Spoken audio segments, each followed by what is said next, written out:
ನಮಸ್ತೆ, ನನ್ನ ಹೆಸರು ಒಳ್ಳೆಯಪ್ಪನ್ ಕೆ ಸಿ, ಕರ್ನಾಟಕ ರಾಜ್ಯ ರೈತ ಸಂಘ ಹಾಗೂ ಹಸಿರು ಸೇನೆ ಮಾನ್ಯದಿಂದ ಸರ್ ಇಲ್ಲೇನು ಸರ್ ಮುಂದಿನ ತಿಂಗಳ ಸರ್ ಫೆಬ್ರವರಿ 6, 7, 8, 2026 ನೀರ್ಮಾನವಿ ಯಲ್ಲಮ್ಮ ಜಾತ್ರೆ ನಡೀತೈತೆ ಸರ್. ನೀರ್ಮಾನವಿ ಯಲ್ಲಮ್ಮ ಜಾತ್ರೆ ನಡೆದಂತಿಕ್ಕರೆ ಹೋದ ವರ್ಷ ಆದಂಥ ಟೆಂಡರ್ದಾರು ಇನ್ನೊಂದು 40 ಲಕ್ಷ ರೂಪಾಯಿ ಬಾಕಿ ಅದ.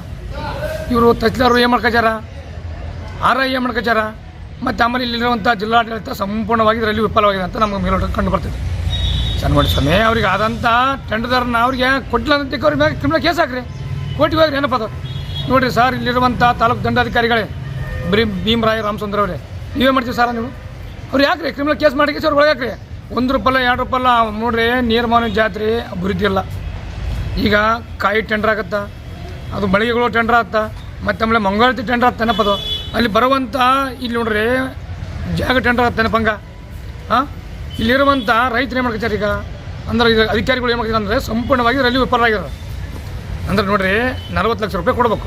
ಯಾರು ಮೊದಲು ಆದಂಥ ಟೆಂಡರ್ದಾರ ಏನಪ್ಪದು ಅವ್ರು ಯೋಚನೆ ಮಾಡಿರಿ ನೀವು.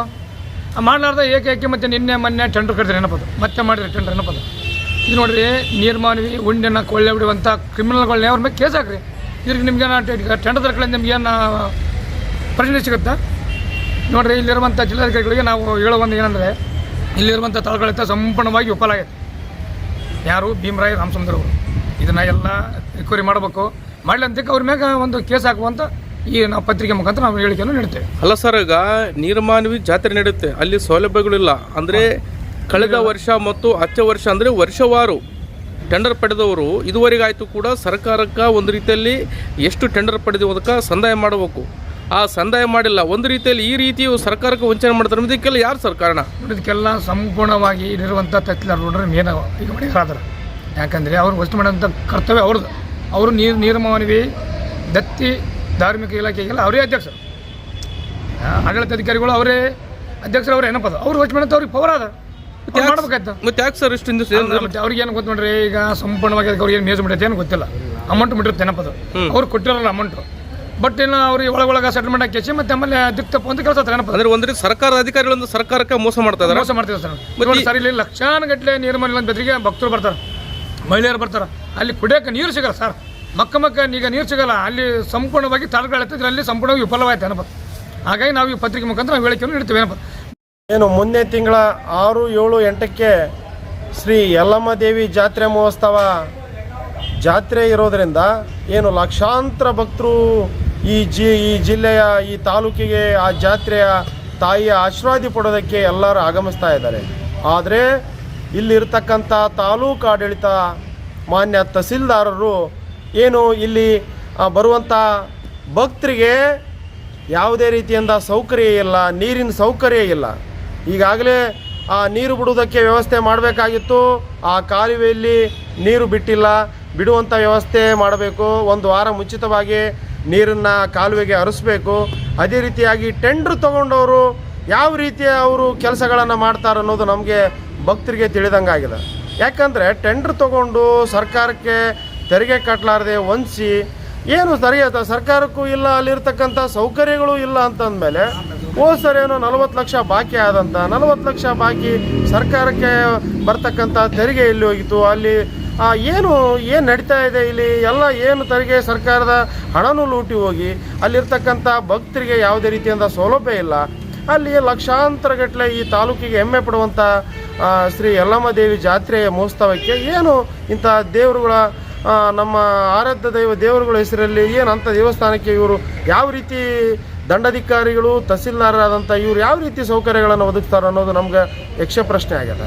ಯಾಕಂತಂದ್ರೆ ಏನು ನಾವೆಲ್ಲ ಏನು ಬೇರೆ ಬೇರೆ ರಾಜ್ಯದಿಂದ ಬಂದು ಭಕ್ತರು ಬರ್ತಾರೆ, ಏನು ತಿಳ್ಕೊಬೇಕು ನಮ್ಮ ಜಿಲ್ಲೆಯ ನಮ್ಮ ತಾಲೂಕಲ್ಲಿರತಕ್ಕಂಥ ದೇವಸ್ಥಾನಕ್ಕೆ ಇಲ್ಲಿರ್ತಕ್ಕಂಥ ತಹಸೀಲ್ದಾರರು ಯಾವ ರೀತಿ ಟೆಂಡರ್ ಪಡ್ಕೊಂಡವರು ಯಾವ ರೀತಿ ಸೌಕರ್ಯ ಮಾಡಿದ್ರು, ತೆರಿಗೆ ಯಾವ ರೀತಿ ಕಟ್ಟಿದ್ರು, ಇಲ್ಲಿರ್ತಕ್ಕಂಥ ನೀರಾದು ಏನು ರಸ್ತೆಗಳು ಸರಿ ಇದಾವೋ ಏನು ಪದ್ಧತಿಗಳು ಅನಿಷ್ಟ ಪದ್ಧತಿಗಳು ಏನು ಯಾವ ರೀತಿ ಇದಾಗ್ತಾ ಇದಾವೋ ಮಟ್ಟ ಅಲ್ಲೆಲ್ಲ ಹೊಲಸು ಗಲೀಜುಗಳನ್ನು ಪಕ್ಕದಲ್ಲಿ ರೋಡ್ಗಳಲ್ಲಿ ಮಾಡಿ ಹೋದಂಥ ಭಕ್ತರಿಗೆ ಸರಿಯಾದ ಶೌಚಾಲಯಗಳ ವ್ಯವಸ್ಥೆ ಬೇಕಲ್ರಿ. ಅಂಥ ಲಕ್ಷಾಂತರ ಜನ ಸೇರ್ತಾರಂತಂದರೆ ಶೌಚಾಲಯ ವ್ಯವಸ್ಥೆ, ಮೂಲಭೂತ ಸೌಕರ್ಯಗಳ ಒಂದಾದ ಶೌಚಾಲಯ ವ್ಯವಸ್ಥೆ ತಾಲೂಕು ಆಡಳಿತ ಮಾಡಬೇಕಾಗಿತ್ತು. ಯಾಕೆ ಮಾಡ್ತಾ ಇಲ್ಲ?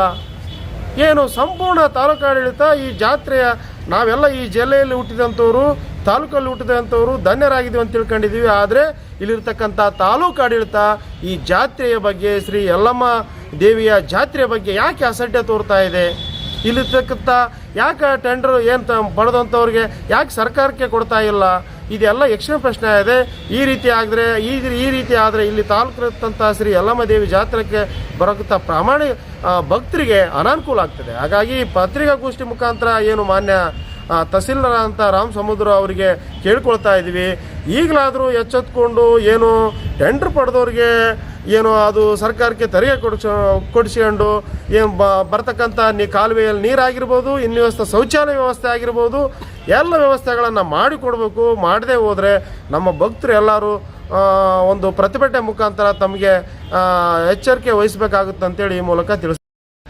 ಮಾನವಿ ತಾಲೂಕಿನಲ್ಲಿ ನೀರ್ಮಾನವಿ ಯಲ್ಲಮ್ಮವ್ವ ಅಲ್ಲಿ ಭಕ್ತಾದಿಗಳು ಹೋಗ್ಬೇಕಂದ್ರೆ ಒಂದು ಸೌಲಭ್ಯನೇ ಇಲ್ಲ. ಅಲ್ಲಿ ಸೌಲಭ್ಯ ಇಲ್ಲ, ಒಂದೇನಿಲ್ಲ, ದಾರಿ ಇಲ್ಲ. ಅಲ್ಲಿ ಹೋಗಕ್ಕೆ ದಾರಿ ಇಲ್ದಂಗೆ ಮನೆಗಳಾಗಿಬಿಟ್ಟವ. ಒಂದು ವರ್ಷಕ್ಕೆ 40 ಲಕ್ಷ ರೂಪಾಯಿ ನೀವು ಟೆಂಡರ್ ಹಾಕಿದ ಮೇಲೆ ಅಲ್ಲೆಲ್ಲ ಜಾಗ ಬಯಲಿರ್ಬೇಕು. ಅಲ್ಲಿ ಎಲ್ಲಿ ತಿಳಿಯಕ ದಾರಿಗೆ ಕುಂದಿರ್ಬೇಕು, ದಾರಿಗೆ ಬರ್ಬೇಕು ಎಲ್ಲರೂ. ಟೆಂಡರ್ ಏನು ಮಾಡ್ತೀರಿ ನೀವು ರೊಕ್ಕ ತಗೊಂಡು? ಏನು ನೀರು ಕುಡಿಯೋಕೆ ಸೌಲಭ್ಯ ಐತೆ, ಜನರು ಹೇಳ್ಯಾಕನ ಸೌಲಭ್ಯ ಐತೆ. ನಿಮಗೆ ನಾಚಿಗೆ ಹೆಂಗೆ ಕೊಟ್ಟನ ದೇವ್ರು ಟೆಂಡರ್ ಹಾಕೋ ಹೊತ್ನಾಗ ಹೇಳ್ರಿ? ನಿಮಗೆ ನಾಚಿಗಿಲ್ಲ ಅಂದ್ಬಿಡ್ರಿ, ನಾವು ಹೋಗೋದೇ ಇಲ್ಲ ಅಲ್ಲಿ. ಏನ್ರಿ ನೀವು ಸರ್ಕಾರ ಹಾಕಿ ಬೋಕರ್ ಕೆಲಸ ಮಾಡಿದ ಬಂದರೆ ಭಕ್ತರು ಏನು ದಗದ ಮಾಡ್ಬೇಕು? ಅಲ್ಲಿ ಏನು ಕಾಯಿ ಹೊಡಿಬೇಕು? ಏನು ಒಂದು ರೀತಿಯ ನೀವು ಟೆಂಡರ್ ಆದ ಮೇಲೆ 100 ರೂಪಾಯಿಗೆ ಒಂದು ಕಾಯಿ ಅಂದರೆ ಭಕ್ತರು ಹೆಂಗೆ ಹೊಡಿಬೇಕು? ಅದನ್ನ ಟೆಂಡರ್ ಯಾಕೆ ತಗೋಬೇಕು ನೀವು ಹೇಳ್ರಿ? ಟೆಂಡರ್ ತಗೊಂಡ ಮೇಲೆ ಸೌಲಭ್ಯ ಮಾಡ್ರಿ. ನೀವು ರೂಮ್ ಮಾಡ್ರಿ. ತಿಂಗಳ ಬಂದವ್ರು ಮಲ್ಕೊಂಬಕ್ಕೆ ಏನೈತಲ್ಲ ಜಾಗ, ಒಂದು ರೂಮ್ ಇಲ್ಲ, ಒಂದು ಶೌಚಾಲಯ ಇಲ್ಲ, ಒಂದು ಬಾತ್ರೂಮ್ ಹೋಗಕ್ಕಿಲ್ಲ. ಹೆಂಗಾರಿ ಅದು ತಹಸೀಲ್ ಆಫೀಸಲ್ಲಿ ಬರ್ಬೇಕೇನ್ರಿ ನಿಮಗೆ ಸಂಡ್ರಸ್ ಮಾಡಾಕ? ಹೇಳ್ರಿ ಏನ್ರಿ ನಾಯ? ನಿಮ್ಮ ತಹಸೀಲ್ ಆಫೀಸಿನಾಗೆ ಸಂಡ್ರಸ್ ರೂಮ್ ಇಲ್ಲ ನಿಮಗೆ. ಇದ್ರ ನಮ್ದೇನು ನೀವು ಮಾಡ್ತೀರಿ ನೀವು? ಏನು ಆಫೀಸರ್ ರೀ ನೀವು? ಓದ್ದವರು ಈ ಕಾಲದಾಗ ಮನೆ ಮುಚ್ಚೋರು ನೋಡ್ರಿ ನೀವು, ಓದ್ದವರು. ನಮ್ಮನ್ನು ರೈತರನ್ನ ಕೇಳ್ಬೇಕು ನೀವು. ಇನ್ನು ಯಾವುದೇ ಕಾನೂನು ಮಾಡಲಿ ಏನ್ರಿ ಇದು? ಸ್ವಲ್ಪ ವಿಚಾರ ಐತೆ. ವರ್ಷ ಅಲ್ಲಿ ಹೊಲಸಿನಾಗ ಬಿದ್ದು ಹೊಲಸಿನಾಗ ಮಕ್ಕಂಬರ್ತೀವಿ. ನೀವು ಸಾಲಿ ಓದೋರು ತಿಳಿದವ್ರು ಅಂತೇಳಿ ಮಾಡಿದರೆ ಒಂದು ಅನುಕೂಲ ಅಂಬೋದು ಇಲ್ಲೇ ಇಲ್ಲ. ನೋಡ್ರಿ, ನೀವು ಬೇರೆ ಕಡೆ ಹೋಗಿರ್ತೀರಿ ನೀವು, ನಾವೇನು ಹೋಗಿರಂಗಿಲ್ಲ. ಸೌದತ್ತೆಲ್ಲಮ್ಮಲ್ಲಿ ಹೋಗಿರಿ, ಹೊಸಪೇಟೆ ಹುಲಿಗಮ್ಮದಲ್ಲಿ ಹೋಗಿರಿ, ಕೊಪ್ಪಳ ತಾತನಲ್ಲಿ ಹೋಗಿರಿ. ಅವು ನೋಡೋಣ ಕಲ್ರಿ ನೀವು. ಅವು ನೋಡೋಣ ಕಲ್ರಿ. ನಿಮ್ಮನ್ನು ಯಾರು ಬೇಡ ಅಂದರು? ಅವು ನೋಡಿ ಕಲಿತು ನಮಗೆ ಸ್ವಲ್ಪ ಬುದ್ಧಿ ಹೇಳ್ಬೇಕು ನೀವು. ನಿಮಗೆ ನಾವು ಬುದ್ಧಿ ಹೇಳ್ಬೇಕು ಅಂದಮೇಲೆ ನಮ್ಮದೇನು ಮರ್ಯಾದೆ, ನಿಮ್ಮದೇನು ಮರ್ಯಾದೆ? ಅಲ್ರಿ ಸಾಬ್ರೆ, ಏನ್ರಿ ಇದು ಕೆಲಸ ನಿಮ್ಮದು ಮಾಡೋದು? ಅಲ್ರಿ ನೀವು ಟೆಂಡರ್ ಹಾಕಿದ ರೊಕ್ಕ ಅರ್ಧ ಆ ಕಡೆ ಅರ್ಧ ಈ ಕಡೆ ಅಂದರೆ ಹೆಂಗ್ರಿ? 40 ಲಕ್ಷ ರೂಪಾಯಿ ನೀವು ವರ್ಷಕ್ಕೆ 40 ಲಕ್ಷ ರೂಪಾಯಿ ಟೆಂಡರ್ ಅಂದರೆ ಅಲ್ಲಿ ವರ್ಷಕ್ಕೆ 20 ಲಕ್ಷದೇ ನೀವು ಸೌಲಭ್ಯ ಮಾಡ್ರಿ ಜನರಿಗೆ. 20 ಲಕ್ಷ ನೀವು ಸರ್ಕಾರ ತಿನ್ರಿ. 20 ಲಕ್ಷದನ್ನ ಮಾಡ್ಬೇಕಲ್ಲಪ್ಪ. 20 ಲಕ್ಷ ಏನು ಮಾಡ್ತೀರಿ ನೀವು? 40 ಲಕ್ಷ ತಗೊಂಡು ದೇವ್ರಿಗೆ ಮಾಡಬೇಕು. ದೇವ್ರದ್ದೇ ನೀವು ತಿಂದ ಮೇಲೆ ಹೆಂಗ್ರಿ ಇದೆಲ್ಲ ನೀವು? ನಾಯ ಇದೇ ಐತೆ ಏನು ಕಾನೂನಿನಾಗ ಬೇರೆದೈತೆ? ಅಲ್ರಿ ಏನ್ರಿ ಅಲ್ಲಿ ಮನೆಗಳು ಒತ್ಕೊಂಬಂದ್ಬಿಟ್ಟವ. ಎಲ್ಲಿ ಇಳಿಬೇಕು? ಎಲ್ಲಿಲ್ಲ ಜಾಗನೈತೆ. ನಾಳೆ ಮುಂಜಾನೆ ಅಲ್ಲಿ ದಾರಿ ನಿಂತ್ಕೊಂಡ್ಬಿಡ್ತಾರೆ ಎಲ್ಲರೂ, ಬಸ್ಸಿಗೆ ಕಾರಿಗೆ ಹೋಗೋ ತ್ರಾಸ. ಈಗ ಆ ಕಡೆ ಮನೆಗಳು ಒತ್ಕೊಂಬಂದ್ರೆ ಜಾಗನೇ ಇಲ್ಲ ಅಲ್ಲಿ. 40 ಲಕ್ಷ ಅಂದರೆ ಅದಕ್ಕೆ ಎಷ್ಟಿರ್ಬೇಕು? 20 ಎಕರೆ ಹೊಲ ಜಾಗ ಇರ್ಬೇಕು ಅಲ್ಲಿ. ಎಲ್ಲಿ ತೆಲಿಗಿದ್ದೀವಿ ನಾವು ಸಣ್ಣೂರಿರೋ ಹೊತ್ನಾಗ. ಕುಡಿಯೋ ನೀರಿಂದು ಸೌಲಭ್ಯ ಇಲ್ಲ, ಊಟದ್ದೂ ಇಲ್ಲ. ತಿಂಗಳ ಊಟ ಹಾಕ್ಸ್ಬೇಕಲ್ಲಿ. ಲೆಕ್ಕ ಅಂದ್ರೆ ಅಮಾಸಿಗೆ ಇಷ್ಟು ಆಮದನಿ ಬರ್ತದ? ಸ್ವಲ್ಪ ಅಲ್ಲದ ಆಮದನಿ ಬರೋದು. ಇಷ್ಟು ರೊಕ್ಕ ತಗೊಂಡು ಏನು ಮಾಡ್ತೀರಿ ನೀವು? ಅಲ್ರಿ ಮಾನವಿ ತಾಲೂಕಿನಾಗ ಯಲ್ಲಮ್ಮವ್ವ ಇದ್ದಾಳಂದ್ರೆ ಬೇರೆ ಊರ ಕಡೆ ಹೋದ್ರೆ ಏನಪ್ಪ ನಿಮ್ಮ ತಲ್ಲಿ ಯಲ್ಲಮ್ಮವ್ವ ಅಂತಲ್ಲಿ ಏನು ಸೌಲಭ್ಯ ಮಾಡೋರು ಯಾರಿಲ್ಲ, ಕೇಳೋರು ಇಲ್ಲ ಏನಂತಾರೆ ನಾವು ಬೇರೆ ದಿವಸದಲ್ಲಿ ಹೋದಾಗ. ಇಲ್ರಿ ಎಲ್ಲ ಇದಾಗಿಬಿಟ್ಟದ ಅಲ್ಲಿ ನಮ್ಮಲ್ಲಿ. ಎಲ್ಲ ಬರಗಾಲ ದೇಶ ಆಗಿಬಿಟ್ಟದ. ಆಫೀಸರ್ ಹಂಗೆ ಆಗ್ಯಾರ, ಲೀಡ್ರ್ಗಳು ಹಂಗೆ ಆಗ್ಯಾರ ಅಂತ ಹೇಳಕತ್ತೀವಿ ನಾವು.